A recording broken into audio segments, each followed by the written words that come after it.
ప్రియమైన మిత్రులారా, ఇప్పుడు మనం పల్నాడు జిల్లా నసరాపేట దగ్గరలో ఉన్న లింగంట అగ్రహారంలో ఉన్న చంద్రమౌళేశ్వర స్వామి ఆలయం మరియు పోతులూరు వీరబ్రహ్మం గారి ఆలయాల గురించి తెలుసుకుందాం. చూద్దాం. ఈ నీటి కుంటలో ఉన్న శివలింగం 8 నెలలు నీటితో నిండి ఉంటుంది. 4 నెలలు మాత్రమే నీళ్లు లేకుండా ఉంటుంది. ఆ కనిపించే వినాయకుడి బొమ్మ వరకు వాటర్ అయితే వస్తాయి. ఈ గది మొత్తం 30% నిండి ఉంటుంది. మనిషి దిగినా కానీ పూర్తిగా మునుగుతాడు. ఈ నీరు లేని సమయంలో అయితేనే మనం గర్భగుడిలోకి వెళ్ళగలం. మిగతా రోజుల్లో పూజారి కానీ ఎవరు ఈ గుడిలోకి వెళ్ళలేరు. గర్భగుడిలోకి పూర్తిగా నీరు నిండి ఉంటుంది కాబట్టి ఈ సమయంలో అయితేనే మనం గర్భగుడిలో ఉన్న శివలింగాన్ని అంటుకోగలం. ఇంకా ఒక హారం పోయిందంటే ఈ గర్భగుడిలోకి వెళ్ళటం అసాధ్యం.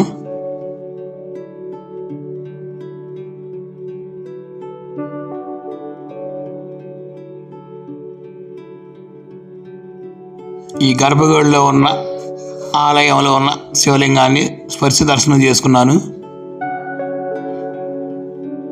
ఇప్పుడైనా కొంచెం నీటి మట్టం ఉంది, అంత భారీగా అయితే లేదు.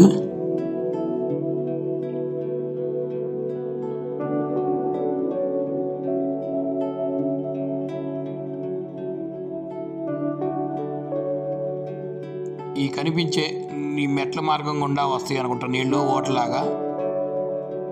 ఈ గుంటలో ఉన్న గుంట శివలింగ ఆకారం, అందుకనే ఈ ఊరికి లింగం గుంటల అని పేరు వచ్చిందని అనుకుంటా ఉన్నాను నేను. అది ఎంతవరకు నిజమో నాకైతే తెలియదు.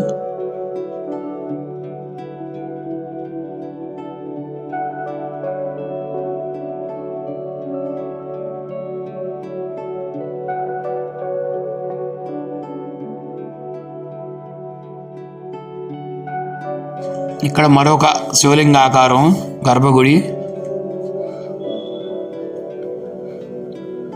ప్రతి సోమవారం ఇక్కడ పూజలు జరుగుతూ ఉంటాయి, అభిషేకాలు జరుగుతూ ఉంటాయి.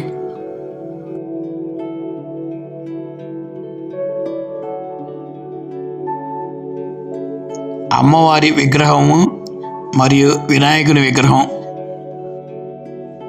ఈ శివాలయం పక్కనే శ్రీ పోతులూరు వీరబ్రహ్మం గారి దేవాలయం.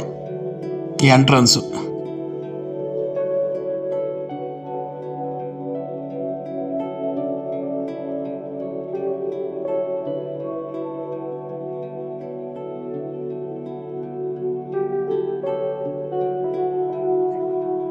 రాధాకృష్ణుల ఆలయం మొదట వస్తుంది. శ్రీ ఆంజనేయ అమ్మవారి విగ్రహం, శ్రీ మధ్విరాట్ పోతులూరి వీరబ్రహ్మం గారి దేవాలయం. గర్భగుడిలో పోతులూరి వీరబ్రహ్మం గారు.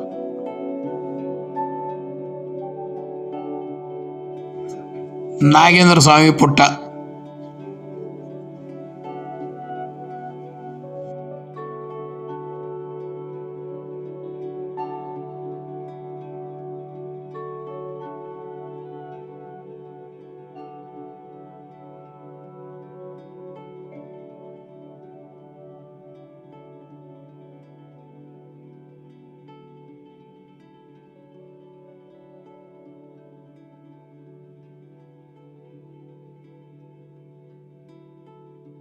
బ్రహ్మంగారి స్వామి గర్భగుడిలో స్ఫటిక శివలింగం తెల్లటాకారంలో చాలా అద్భుతంగా ఉంది ఈ శివలింగం.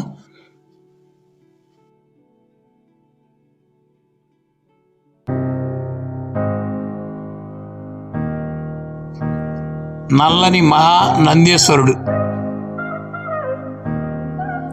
నంది పైన మహాశివలింగం.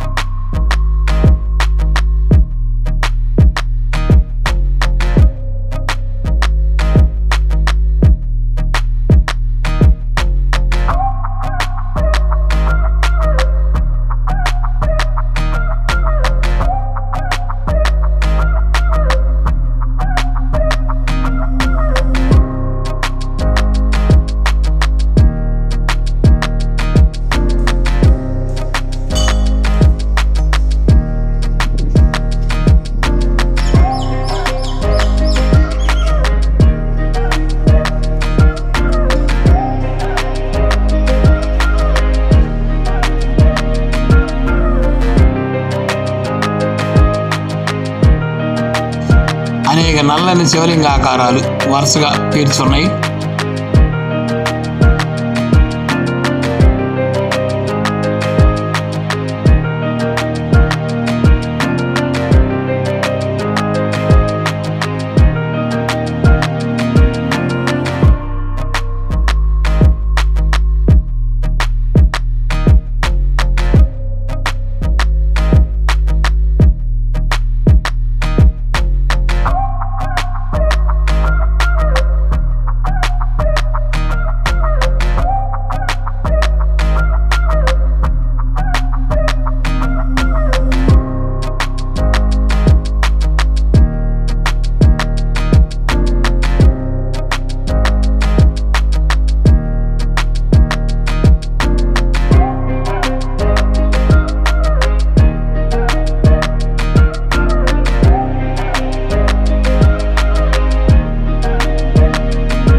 శ్రీ వీరబ్రహ్మేంద్ర స్మారకాంగమ పాఠశాలలో విద్య నేర్చుకుంటున్న విద్యార్థులు.